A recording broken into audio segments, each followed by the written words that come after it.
But on the other side of it, it's like, okay, well, if you're not buying into that, then you guys are over here doing this. So I'll build off on what you're doing.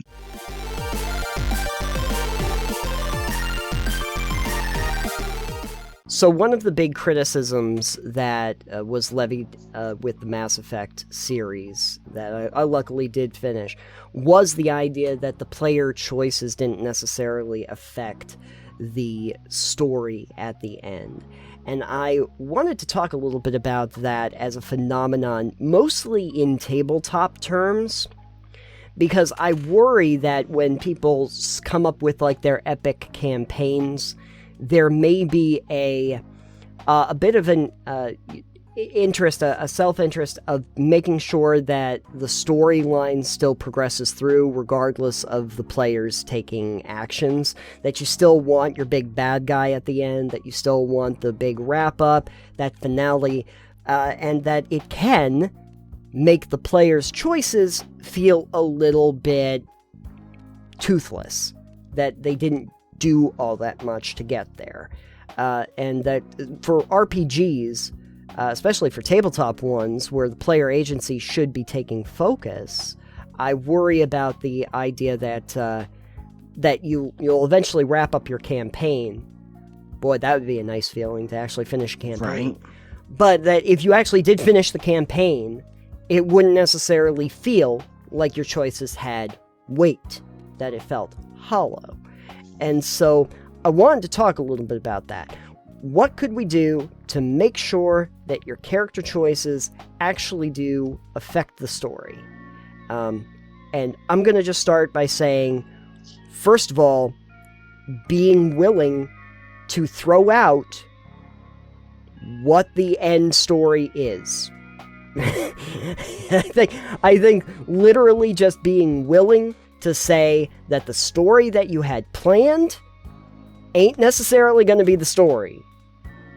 I think a better idea for that even would be to not have a definitive ending in mind when you're planning this. Yep. So say, this is the bad guy. Here's the thing he's doing. These are the problems they need to solve. And however they solve them will determine, like, what happens. Sure. Like, oh, they let the bad guy go. Maybe he comes back. Oh, they killed him. Oh, they murdered his whole family. Okay.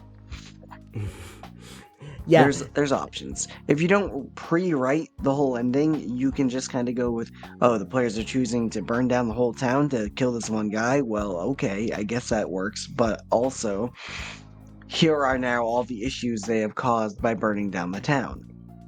Right, you might have just raised an entire militia to come up against you because you're the bad guys, and you were the bad guys the whole time. Yeah, at that point, the villain of our story becomes the hero and tries to track down the evil party that you have created. See, what I hear you saying basically to me is, stop trying to overplan things, Nathan. Which frankly, you know me well enough to know that that's not something I'm good at doing. I will probably overplan. I had like a layout of kind of what I wanted my end story to be by the time I was like 3 episodes into Rift Hunters. You gotta be less precious with your game world and characters and storyline. Here's what I told a friend of mine the other day when they were trying to figure out like a reason players would do a thing or a place for them to go or whatever. I'm like, I think you're planning too much. I think what you don't realize is that players never do what you want them to do. Right. So making a grandiose plan on like, oh, they can go there and do this and find out this one thing. It's like, are they even going to go there and look at the thing you want them to? Right. Right. Because unless you make it so that the buy-in is tight and you drop the hint and your players are like, we should go do that.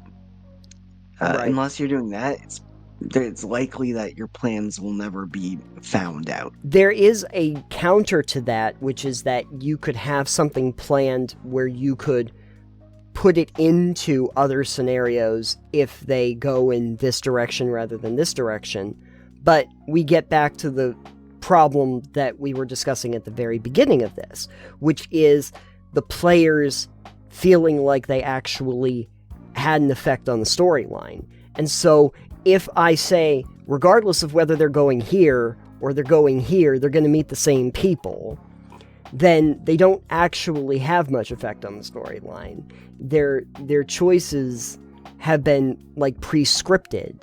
So I should also, I guess, probably be okay with just saying that if they're not going here, that aspect of the story is just not going to be relevant, which is hard. It is. Another thought, taking off of what you were saying before, is maybe the big bad guy at the end really isn't the big bad guy. It's the one that you thought was going to wrap up the storyline, except then your party did a whole bunch of other stuff, and the fallout from that is something that you're going to have to contest with, or what happens past that and the characters that rise out of that are something that you're going to have to deal with. Yeah. It comes down to, like, the older style, the old school style, like the OSR and whatever versions of D&D where people would play it, and it was, oh yes, I'm not creating a campaign, I'm creating a world, and the players get to generate what happens. Yes, that old school way, which there's at least one game that is still ongoing from that era that is still kicking around. Probably. Having the ability to do improv and kind of just wing it, where the players do a thing and you react to it, letting them kind of choose what happens in the story, is a really good skill to have, because then when players don't do what you want, or if you, as you said, if this aspect of the story that you think is really exciting and cool is something they think is dumb and don't want to touch, then suddenly you don't have to scramble. You don't have to go, oh, that's the entire storyline and you guys don't want to do it. It's like either, pretty please guys, will you do it? Can you just buy into it for me? And if they don't want to, then it's like, all right, well, I don't have a game. But on the other side of it, it's like, okay, well, if you're not buying into that, then you guys are over here doing this. So I'll build off on what you're doing. Yeah. So just having that ability to kind of go with the flow is really good as a both like a dungeon master or GM or as a world builder, I think. Sure. Because that way, when your players decide they don't want to investigate the Rift or whatever you had done in Rift Hunters and they want to go off and do something else, you can just organically figure out what's going on. There was probably a way that I could have even constructed that where there was almost a bounty board where there were several different options that they would have in front of them, and then that would have just decided kind of the trajectory that we were going to be going on. And had I to do it over again, I might have tried that. But I think had you to do it over again, yeah, you should probably have a really set in stone session 0 with your players, especially considering that one was for a show, where it's, hey, what do you guys want out of the game? And like, what are you looking for in a story in a game? And here's what I would like to do. Can we do this? And I understand that for that specific one, it was kind of trying to showcase how that game setting or system can be used in a multitude of ways, I assume, Part of it was, yes. But just being able to, especially for a show and not just a home game, I feel like it's, all right, we're doing this for a performance piece, so you guys kind of should go with the performance I'm trying to give you. I don't know. I feel like that entire... I don't think that fell apart because of you. That fell apart for a host of other reasons, actually, that had nothing to do with the game. I feel like... like, we did Session 0 prep to get everybody, like, up to speed on what we kind of expected, but maybe not in that aspect of, like, what people wanted out of the game, and I think that if we were doing something that was not necessarily for a performance, especially, I'd want to do that. I just mostly from just side note on if you're doing something for live stream or performance that, like, you know, is going to be on a platform, you kind of assume that what you're going to be producing is actually mostly for the people that are watching. And if you're not doing it, what you're doing is mostly for the people that are specifically playing. Like, it's solely for them. The GM and the players can have a lot of fun and a storyline and do a lot of cool stuff in a performance, but your focus is going to be more drawn to the people that are watching and making sure that they have something that they're interacting with and watching and enjoying. So it is very different. And even in live streams that I've done, I might possibly have played characters that I would not normally have just wanted to play if I was doing a home game, that are more big and, flamboyant kind of characters that register better as performance characters. Yeah. Like, I like Snowball just fine, but Snowball doesn't necessarily work for a home game.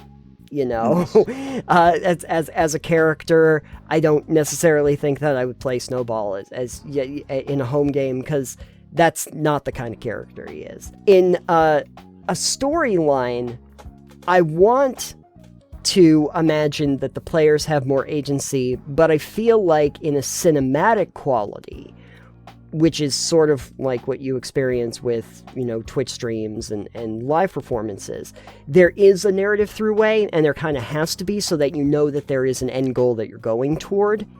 But most of us aren't playing that way. Like, we'll just be honest. Most people, when they pick up a Dungeons and Dragons or any other myriad of TRPGs that are out there, they're doing it for the enjoyment of the home game that they're in. And so I think that making sure that it's not the same experience that those players would have if they picked up a video game, a Mass Effect trilogy, for instance, is very important, because in those games, no matter how well they're done, there are a finite number of possibilities that you can run through, and in Tabletop, there isn't. You really don't have a finite number that we know of. Right. Technically, I guess there's a finite number, but we don't know how many possibilities there are. And so trying to figure out a way that it feels like your players actually directly affect the storyline is important for the players that are playing. And so the big thing I would suggest is that when players take any kind of action that you think is going to affect the storyline, that you want to note it, and that it should come back in some way. And if they do something that's definitely putting a damper in your plans, those actions should definitely have weight and consequence, which makes it much more engaging, because now you can see the fallout of the things that you've done and the things that your characters have done that have led you to this point. If you out there have any ideas about what you might want for creating an effect on the storyline, if you have any suggestions about what you'd like to give players to show that the storyline has indeed been affected by their actions, please let us know. Suggestions would be very helpful. If we do get a lot of them, we might do a follow-up and talk about some of those, because I'd be interested to know what everybody has come up with to really make it feel like there's weight to the storyline in a way that you might not have felt when you finished Mass Effect 3.